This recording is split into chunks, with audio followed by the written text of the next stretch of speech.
नित्यं ध्यायन्ति योगिनः कामदं मोक्षदं चैव ओंकाराय नमो नमः।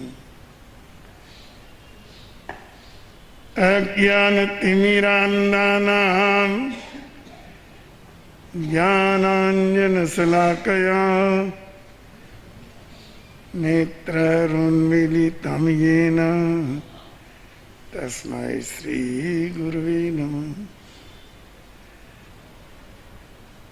नमो दुर्वाररागादि भैरिवारनिवारणे अरहते योगिनाथाय महावीराय तायने।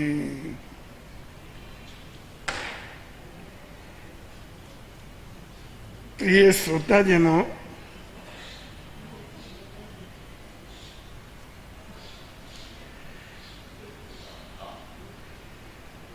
जिन शासन की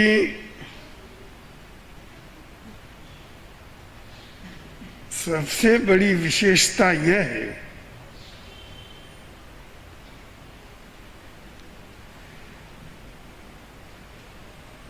कि व्यक्ति के निश्चय और व्यवहार दोनों को पवित्र बनाता है।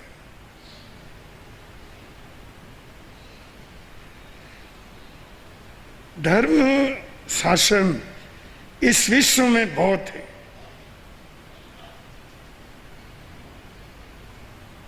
पर निश्चय और व्यवहार की जो समझ जिन शासन में है वह आपको अन्यत्र नहीं मिलेगी।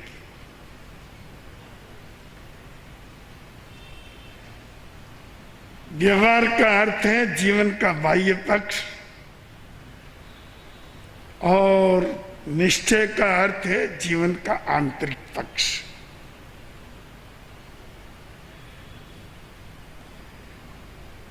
अन्य धर्म शासन में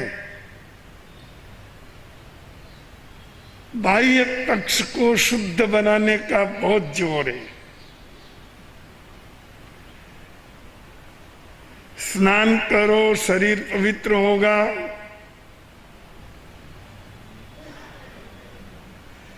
यज्ञ करो हवा पवित्र हो जाएगी,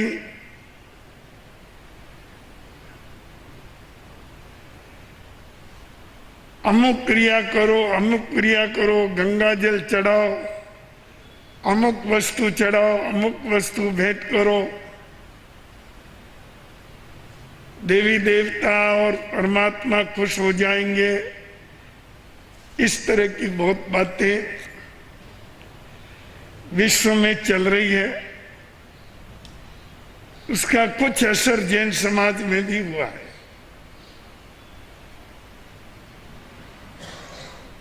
जैन धर्म के अंतर्गत भी ऐसी अनेक अंत क्रियाओं का पोषण आज हो रहा है, जिसका हम कभी विरोध किया करते थे। जैन धर्म जिसका प्रतिपक्षी था,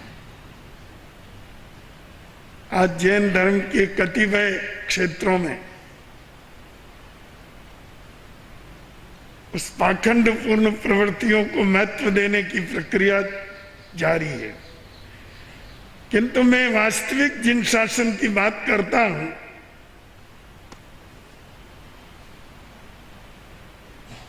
जिसमें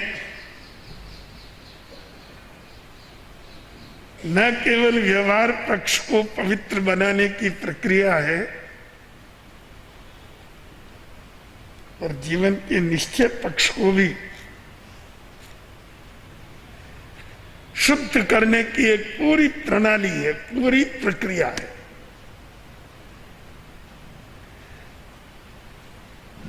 जीवन के निश्चय पक्ष को शुद्ध करना सचमुच यही सत्य साधना है।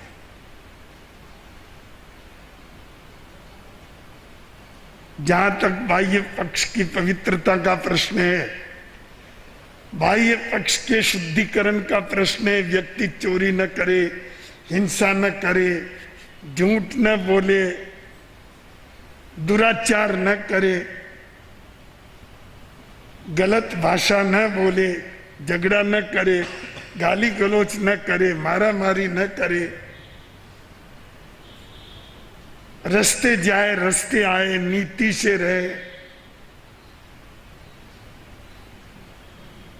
ये व्यवहार पक्ष की बातें हैं।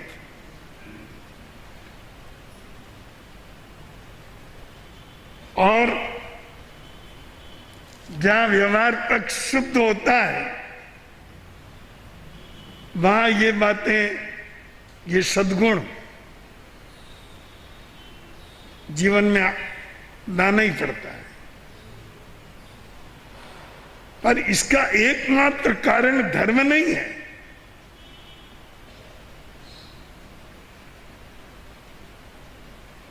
धर्म के द्वारा अगर इनका उद्गम होता है तो ये अध्यात्म से जुड़ जाता है। पर ये जितनी भी अपनी व्यावहारिक शुद्धि की बातें हैं, जो मैंने अभी आपके सामने संक्षिप्त में रखी,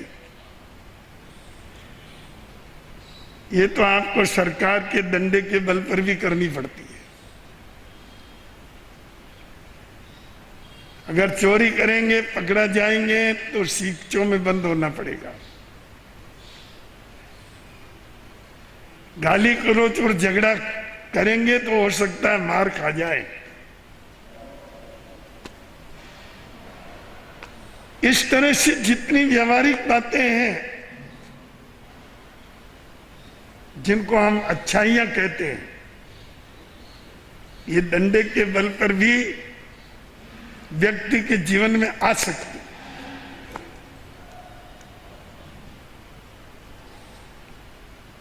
और एक परिवार का भी डर रहता है, अगर मैं ऐसा करूंगा तो मेरे परिवार का क्या होगा, मेरी खानदानी में दाग लग जाएगा, अगर ऐसा करूंगा तो मेरा सब धन बाल चौपट हो जाएगा, उड़ जाएगा।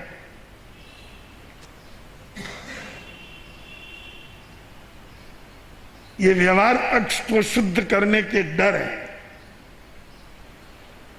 और अगर ये डर ना हो तो वह व्यक्ति सारे पाप करने को तैयार है, क्योंकि ये शुद्धि अध्यात्म से जुड़ी हुई नहीं है।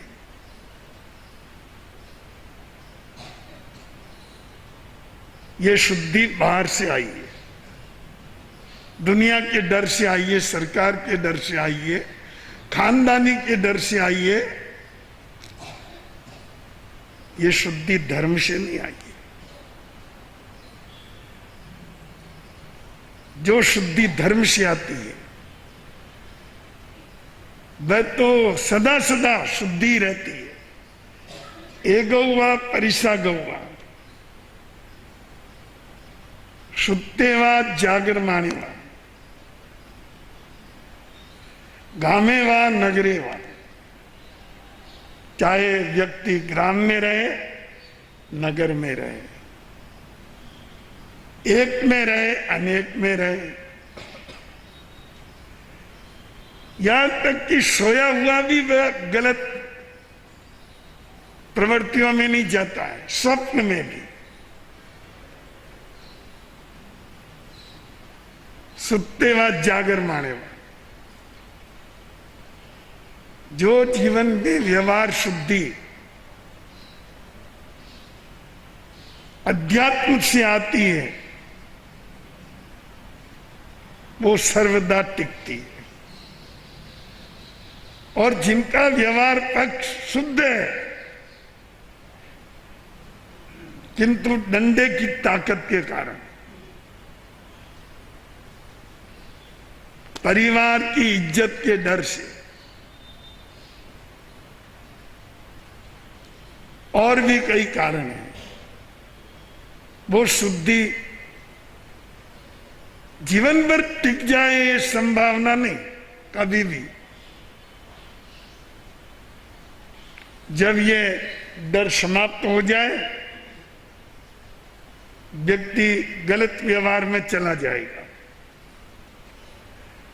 तो निश्चय और व्यवहार दोनों शुद्ध हो, ये बात आपको जिन शास्त्र में मिलेगी और कहीं नहीं मिलेगी।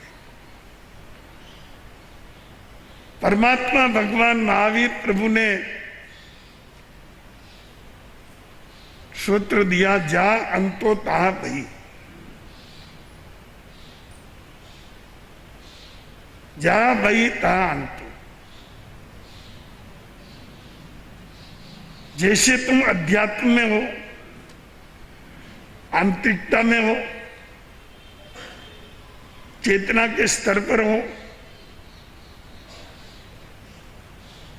वैसा ही तुम्हारा बाह्य पक्ष होना।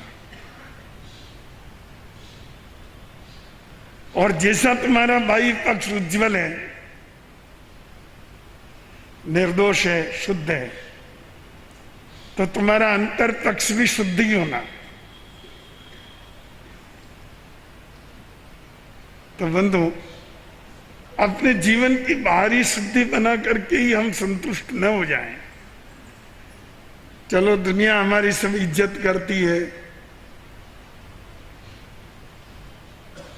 हमारा सब कुछ बढ़िया चल रहा है, और हम कोई बुराई भी नहीं कर रहे हैं, दुराचार अत्याचार भी नहीं कर रहे हैं, हमारा जीवन बहुत अच्छा है, यहां तक मान लेना सही नहीं है।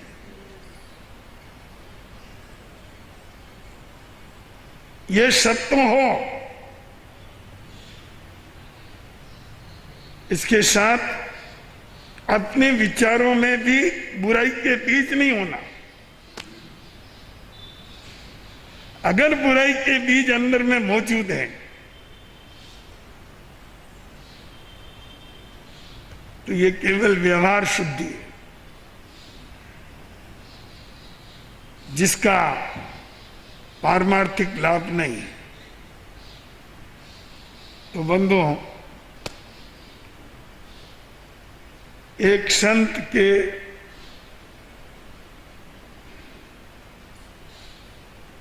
कई शिष्य चातुर्मास का सबने चातुर्मास करने की आज्ञा ली,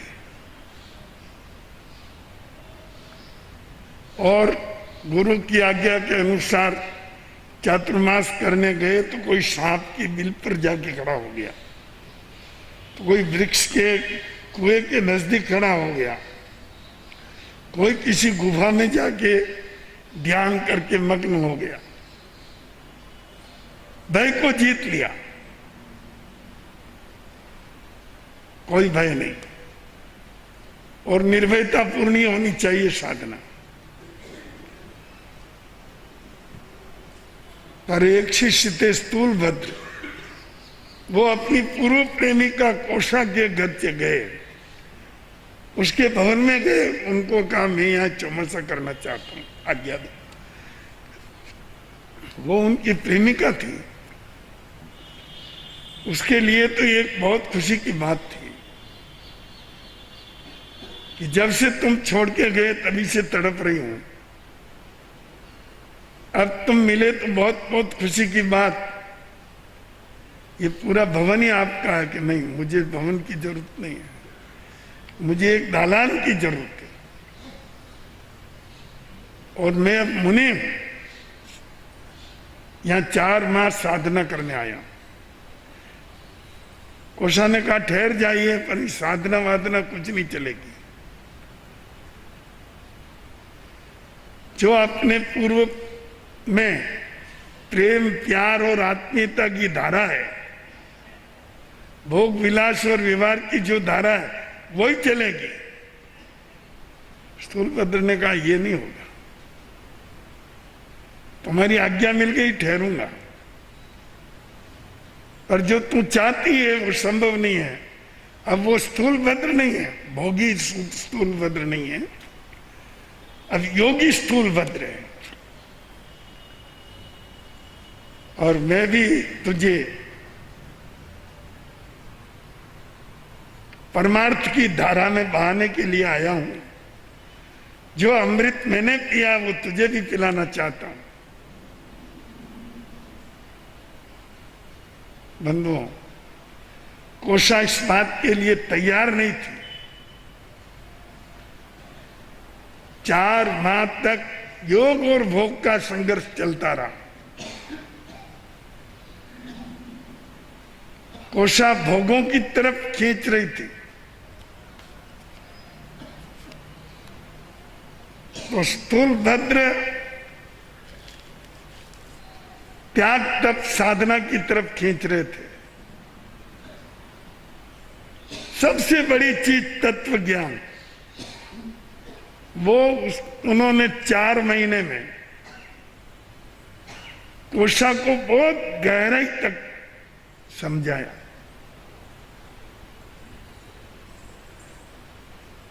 समझना सबसे बड़ी चीज है। समझा उतरे पार। जो समझता है वो पार उतरता है। मानना अलग है, समझना अलग है, जानना और अलग है।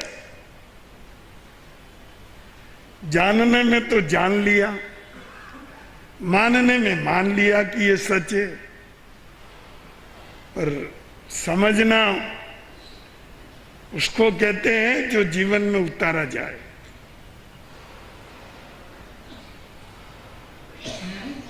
कोशा ने न केवल जाना, न केवल माना, बल्कि समझा भी। कहीं न कहीं तो आप भी जानते हो और मानते भी हो, पर समझने वाले बहुत विरले होते हैं, बहुत थोड़े। जो समझता है वो पार उतरता है, संसार सागर को तैर जाता है। सबसे बड़ी शक्ति समझने की है। हम कहां तक यथार्थ को समझ पा रहे हैं और उसके साथ अपने जीवन की प्रक्रिया को कहां तक जोड़ रहे हैं, ये समझने का विषय है। अंत में परिणाम ये रहा कि कोशा श्राविका बन गई। 12 व्रत धारिणी श्राविका, और स्थूल भद्र की साधना सफल हो गई। स्वयं ज्ञान लेना ये भी साधना है, तो ज्ञान देना ये भी साधना है। कोई चीज हमारे यहां एक तरह से नहीं होती है, हमारे यहां 3 तरह से होती है।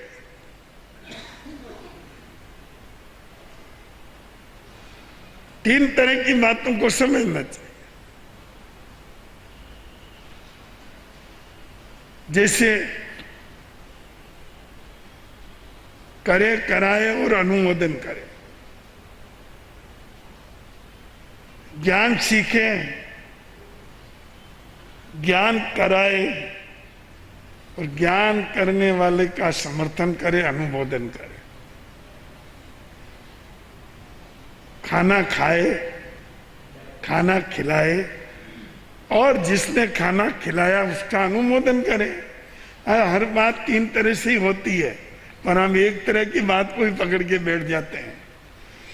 इसने ऐसा किया, अरे किया जो बहुत अच्छा है, पर जिसने कराया वो क्या कम है। और करते हुए का तुम अनुमोदन करते हो तो तुमको भी बहुत बड़ा लाभ मिलता है। जब 4 मुनि गुरु की सेवा में आए तो गुरु ने सबको कहा, ओ कष्टम, ओ कष्टम, ओ कष्टम। बहुत सजगता पूर्वक तुमने चातुर्मास व्यतीत किया। बस स्थूलभद्र ने नमन किया, तब गुरु ने कहा ओ कष्टम योगी नाम अपनी दुर्लभम। बड़े बड़े योगियों के लिए भी जो दुर्लभ है,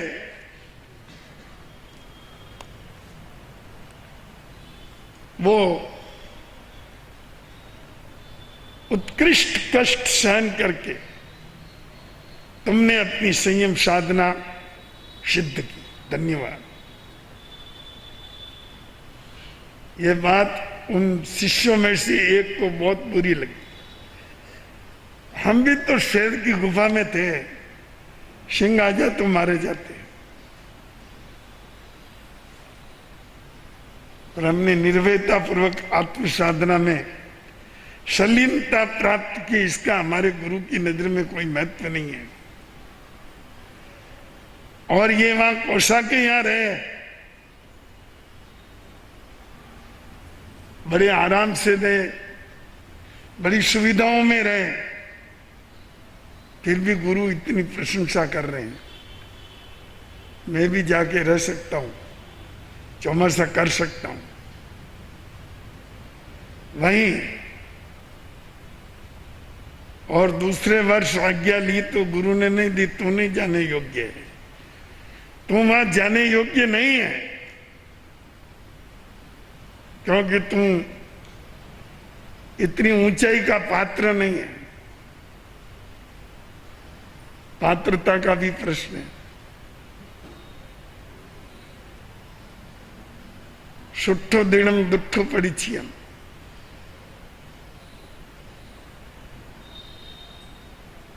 अपात्र भी ज्ञान का पात्र नहीं बन पा, और माना नहीं गया। कोशा ने कहा हम तो गणिका या नर्तकी है, हमारे यहाँ आपका क्या काम? नहीं, स्थूलभद्र ने चौमासा किया, मैं भी करूंगा, कर लो, पर आपको यहाँ रहना उचित नहीं है। वो रहे नहीं, वो और थे, तुम और हो।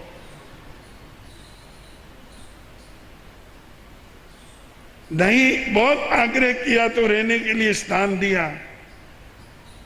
कोसा ने देखा ये कितनी गहराई में, देख तो लूं। उसने अपने स्त्रियोचित काम विकार व्यवहार के कुछ हाव भाव किए, उनको आकर्षित करने के लिए अपनी कुछ नारी सुलभ चेष्टाएं प्रस्तुत की, और वो डावाडोल हो गया। क्या धरा है? ये रूखा सूखा जीवन जी रहे हो तुम, जिसमें आनंद ही नहीं, रस नहीं,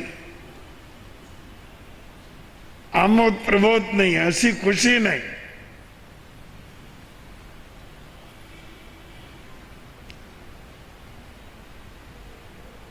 वो मुनि तो पीपल के पत्ते, पके हुए पीतल की पत्ते की तरह हिलने लगा। उसने कहा तुम धन लेके आओ, फिर मैं तुम्हारे साथ शादी कर लूंगी। धन लेने के लिए नेपाल गया, क्योंकि वहां राजा एक कंबल देता है आने वाले साधु। वो रत्न कंबल होती है, वो लाखों की होती है। वहां के राजा ने पूछा ये कंबल किसके लिए ले जा रहे हैं? मेरे गुरु के शरीर में कीड़े पड़ गए, कंबल उस पर रखते हैं तो कीड़े बाहर आ जाते हैं। अच्छी बात है, ले जाओ। झूठ बोल के कंबल लाया और कोशा को दिया कि ये मैं देखो कितनी कीमती चीज ले आया हूं, लाखों की कीमत है। अब तो तुम मेरे साथ विवाह कर लो। हाँ, पर ये बताओ ये कैसे लाए? राजा ने पूछा तो होगा किसके लिए ले जा रहे हो? ये तो एक औषधि है, साधारण कंबल नहीं है। मैंने कहा मेरे गुरु के शरीर में कीड़े पड़ गए, इस कंबल के रखने से बाहर आती हैं,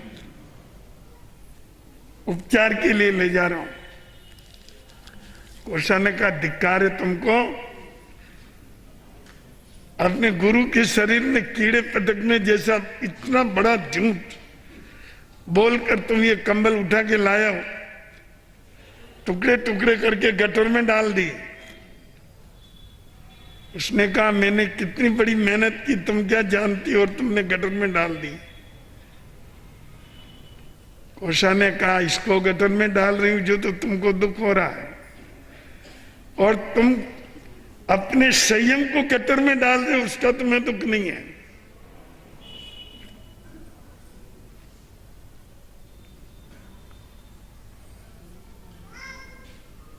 उस शिष्य के अंतर के अंदर हलचल मच गई।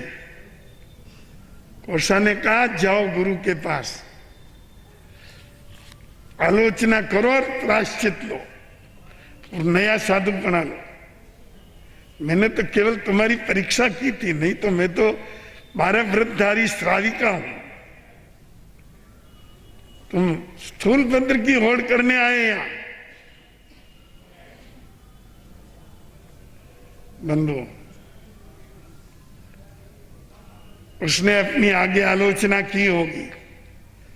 यहां तो मैं केवल आपको इतना सा कह रहा हूं कि व्यवहार अगर भीतर से नहीं आता है, अगर निश्चय पूर्वक व्यवहार शुद्धि नहीं होती है, तो वो व्यवहार शुद्धि टिकती नहीं है। उस साधु की कहां टिकी, क्योंकि वो अंतःकरण से नहीं आई। अंतःकरण से आती वो कदापि उस कोशा की बातों में नहीं आता। तो बंधु, अपने जीवन के दोनों पक्ष, व्यवहार और निश्चय, इन दोनों को शुद्ध करने का जो विधि, जो विधान जिन शासन में है, आपको और जगह नहीं मिलेगा। केवल बाह्य शुद्धि पर सब जगह जोर है। ये मत करो, ये मत करो, ये मत करो, झूठ मत बोलो, चोरी मत करो, बेईमानी मत करो, दुराचार मत करो, दुख पाओगे। बात तो सच है, पर ये बुराइयां मिटती नहीं है। क्यों नहीं मिटती है? कि निश्चय शुद्धि नहीं है, व्यवहार शुद्ध करने की कोशिश है। निश्चय में अंतःकरण पूर्वक जो चोरी के, झूठ के, बेईमानी के, पाप के बीज हैं, जब वो भीतर से जलेंगे तो बाहर उसका कोई अंकुर पैदा नहीं होगा। अगर भीतर से वो बीज जले नहीं तो बाहर की शुद्धि ज्यादा दिन कामयाब नहीं हो सकती। आज के प्रवचन का यही सार है, आत्मसात करें। आनंद ही आनंद।